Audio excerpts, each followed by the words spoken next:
millions more in poverty, millions more on food stamps, millions more out of the labor force, and by the way, disproportionately, minority Americans.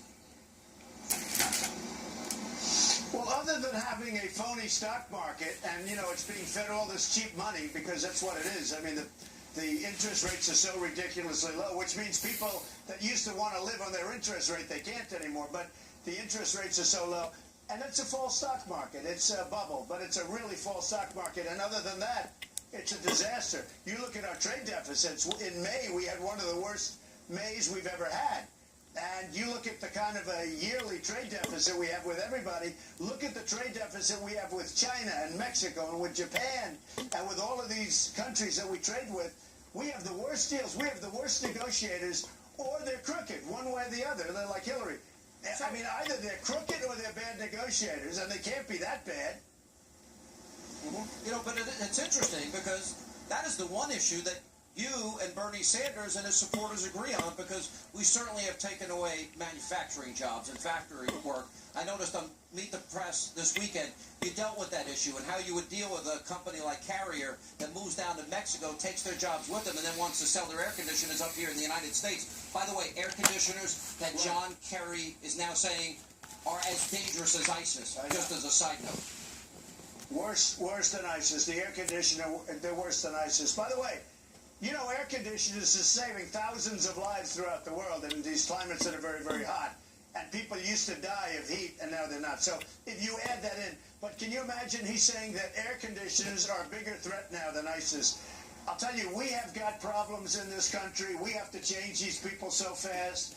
And he's been given those marching orders from Obama, because I can't believe Kerry actually believes that. Yeah, well, I think he actually does. That's the sad part. I mean, he was very adamant in the way he said it. The other issue, and you touched on it about Tim Kaine, and you're right, the media has not even tried to vet him in any way, but now we know that they're in cahoots with the DNC. So my question is, Hillary wants a 550% increase in the refugee population. We have had problems with refugees being infiltrated by ISIS and other terrorist groups. We saw the aftermath in Belgium. We saw it also in France. We now saw, 5-6 attacks in the last week in Germany alone. Why would we take in any refugees if we can't? What is your position? Because you were trying to explain yesterday, your position has not changed, that you do think it's important either we vet them or they can't get in. No. I think my position's gotten bigger. I'm talking about territories now. People don't want me to say Muslim. I guess I'd prefer not saying it, frankly, myself. So we're talking about territories. And the reason, you know, when you say why, how is it possible? Because these people are stupid people. I don't know. Our leaders are people that do this. They're stupid people. You look at what's going on in Germany, where they had a knife wielder yesterday who killed 2 women and just viciously and violently came from Syria. I don't know if you know this, but Kaine signed a letter wanting to take in far more than Obama. He wanted to increase it very, very much beyond Obama, Sean. And the whole thing is crazy what's going on. And Kaine, if you look at trade, if you look at what he wants to do with trade, it's going to be a disaster for our workers. And, you know, I mean, the whole thing is so ridiculous. Now, with Hillary and Bernie, whether you like Bernie or not, a big portion of that party supported him. And probably without the superdelegates, he would have done even a lot better. You know, it was rigged against him. But he put somebody in that's the exact opposite of Bernie. That's bad judgment, in all fairness. Now, I don't care personally. I like him because, you know, in Virginia, did you see what happened? When he was governor of Virginia, unemployment doubled, and he asked for the largest tax increase in history. He asked for a $4 billion tax increase in his first week in office for the people of Virginia. And the people of Virginia don't like him. I thought he was very popular in Virginia. That's why he got picked. He did very badly in the polls. I mean, he's not doing well. But when he was governor of Virginia, he asked for a $4 billion tax increase in his first week. So he wants more people coming in from Syria than even Hillary wants. And, you know, the whole thing is ridiculous.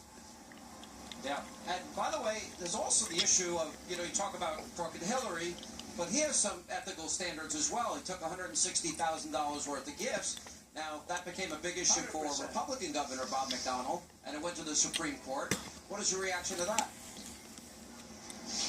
Well, Bob McDonnell is a very fine guy, a nice guy, got indicted for taking less. And this guy took over $160,000, I think I read last night, whereas $200,000 over a period of time, over a little longer period of time. So he took over $200,000, but while he was governor and lieutenant governor, he took $160,000 worth of gifts. I mean, gifts and trips and clothing and all sorts of things. And now he's running for vice president? I don't get what's going on here. He was not a good choice for her. I happen to like it because I think we'll win even more easily because of it, but not a good choice. Let me ask you one final question. On a personal note, I saw the New York Post today talking about Don Jr. actually potentially running for mayor. I know it probably meant a lot to you to see your wife and Don Jr., your son Eric, Ivanka introducing you, Tiffany. It became a very different convention with your family, and tell me about how that made you feel.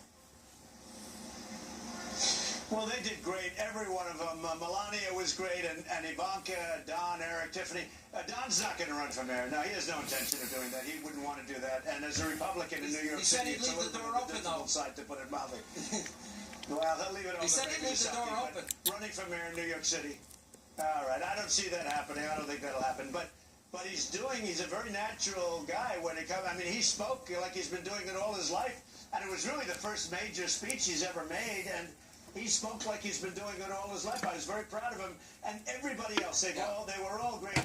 I think my family helped me a lot with this big bump. You know, they were saying maybe I'd be even when I came out, and I think you reported one of the largest, maybe the largest bumps that anybody's ever got from a convention so far. I think my family helped me a lot. I made a prediction.